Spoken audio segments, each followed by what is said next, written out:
বাংলাদেশের মধ্যে এরকম বন্ডপীর আছে, জিন্দিগি তো হজে যায় নাই।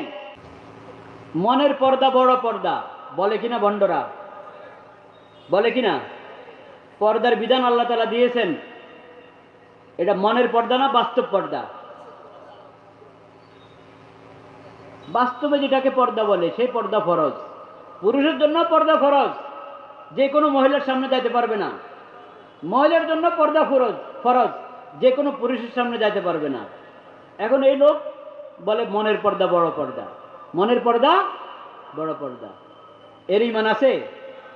ইমান নেই। মুমিনরা একদিকে, সে আরেকদিকে।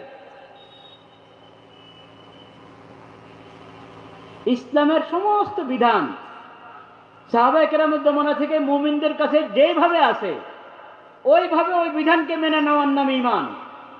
মুমিনরা যেভাবে ওই বিধানকে মানে, ওটা বাদ দিয়ে আপনি নিজের থেকে আরেক ব্যাখ্যা দাঁড় করাবেন, আরেক ব্যাখ্যা দাঁড় করায় যদি আপনি 100 বার বলেন যে আমি মানি মানি মানি, আপনার এই মানার কোনো দাম নাই, আল্লাহর কাছে এই মানার কোনো গ্রহণযোগ্যতা নাই। কারণ আপনি মুমিনদের সাহাবায়ে কেরাম থেকে যাদেরকে রাসূলুল্লাহ শিখাইয়া গেছেন দ্বীন ঈমান শরীয়ত, শরীয়তের সব বিধান, ওই থেকে যেটা চলে আসছে ওটার বাইরে আপনি আরেকটা আবিষ্কার করতেছেন।